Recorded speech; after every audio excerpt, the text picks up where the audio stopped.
First of all, I want to say good morning to all of the viewers out there this morning. I have an honor and a privilege to be here in the Florida community in Windermere interviewing Mr. Battla about his commitment and the new foundation he has began that is committed 100%, named in honor of his mother, to the empowerment of young people throughout the world, here in America and across the globe, in the pursuit of empowerment through the gateways of education, because it is his firm belief and commitment that in the pursuit of human excellence, education is absolutely essential, and it is the only key.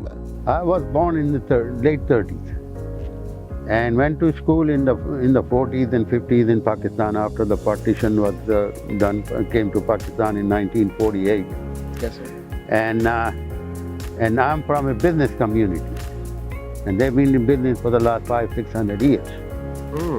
And so to them, education meant as long as you can read and write and add and subtract, but you need to be in business, you need to handle the money, and you need to buy what you need to write it down, what you bought and what you sold.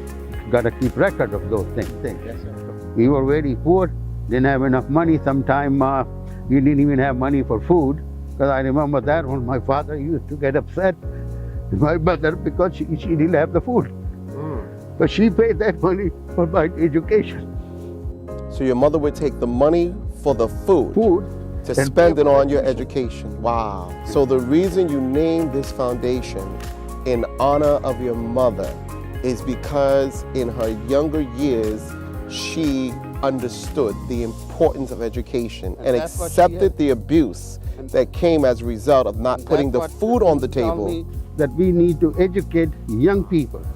If I'm an American with a good heart and I want to assist, tell me in dollars, what would it take for me to sponsor a young student in Pakistan, for example? Well, let's say, for example, start off with nursing student. A nursing Nursing. student. And they're required all over the world. There's shortage of America, there's shortage anywhere in the world. You can sponsor a nurse in Pakistan for $50 a month.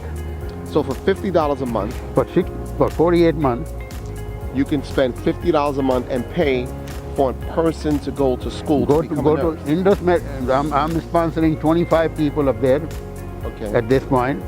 And so for 25 nurses you sponsor, it's costing you $50 each person. Each person at $1,250 a month. $1,250 a month. Wow. And they're all from all over the country. From the frontiers. I looked up the list of the people that we have selected. Yes, sir. There are four of them from the frontier. Some of them are from Balochistan, in Punjab, in Sindh, in Karachi. It's a mix of all those people. 25 nurses, and for $1,250 a month. That's $50 a month. So each nurse is costing $50. $50 a month, so 4 years. Wants to sponsor it's a 4-year 25 of them. That's amazing. No, what I do is I don't give away money. It's a micro loan. Okay. After they finish nursing training, yes, sir. 4 years, so I have given them $600 a month, $600 a year for 4 years, which is $2,400 per student. Yes, sir. They get 1 year break. They don't have to pay me back any money for the 5th year. As the students you sponsor are successful, they pay back to the foundation. The foundation takes that same money, reinvest it into education, that as you empower each individual, they will give back so others can go forward. Second project that I'm working on, this is for the student, young people. Yes. Now there are a lot of people in Pakistan and India, we all know that. There are not too many employment, there are not big industries, and I mean General Electric and General Motors and all those things, so they're small. So most of us do small businesses. Yes, sir. They buy taxi, motorcycle rickshaw, what you call a vegetable stand. Okay.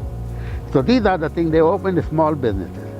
Okay. For roughly $350, you can buy a small business to a person, a grown-up man with no education, no education of any kind. He's just a laborer and wants to do some work, and so he wants to open a small business. But he doesn't have any money. $350 means about 60,000 rupees. Wow. So 350, in fact, it's almost 80,000 rupees. It's almost 80,000 rupees. 80,000 rupees. You give a micro loan to an individual who is already in the business or needs to start a business, when you give the microloans, Yeah. you're giving the educational loans for students to go forward. The microloans, I remember there was the discussion when people are investing and they pay back. Yeah. In the event they need to grow their business, they also can come back and get more resources. They have established their credit. Yes. If they have a running business, they need money for inventories and things like that. We'll lend them money for that also. So, and then I have a student in Aga Khan. Somebody needs to go from high school. We have a student starting in. We have a school in Islamabad, where we take kids from very young age. They're not orphans, but for all practical purposes they are. Their mother and father, they live in a shack, and they have no parents at home. They all go, both of them go to work. They leave their kids roaming around the street, and they do nothing. And then but what we do here, they have 120 students that they come in the morning. 120 students? 120 students. That you're sponsoring right now? They're sponsored in Islamabad. They come in the morning. First thing they do, they get a shower, clean up, get all physically, they get clean and everything. Then they get breakfast. Then they get education. Then they get lunch. And then they get more education, computer and all that. And then they go home and they come on weekend. We teach them how to make cookies and little things here so they can go sell and they make a little money because their parents need money. So on the weekend, they work to support their families also. And these are young kids. Wow. This is one program we have going in Islamabad. I'd like to have more of those. And that costs $2,000 a month. So the Hasina Battla Foundation Yes. is dedicated to this process of the empowerment of these. And now you're also supporting technical institutions that are giving technical training and vocational training to those that need to be able to take care of themselves and their family. So we did a lot of research, and we found this institution called Maiman Institute of Industries and Technology. Okay, Maiman? MITI. Okay. I call it MIT. MIT. MIT Karachi. I dropped the I. MITI. But basically, the reason I have selected there, first of all, they were the best price-wise. Okay. 4,000 rupees, which is $20. $20. $20. $25. Yeah. I want you to hear that. $25 for a 4-month course. $25. Yes. For a 4-month course. And I pay him $5 a month. I don't pay him $25. I pay him $6 a month. Wow. So they have about 30 or 40 different. So they run anywhere 4,000 rupees a month to 8,000 rupees a month. Okay. Which will be about $20 to $30 for a whole course, not for 1 month. For the course. For the course, 4 to 6 months. 4 months in class, 2 months on the job training. Wow. For a 6-month course, you're talking about $20, $30. Unbelievable.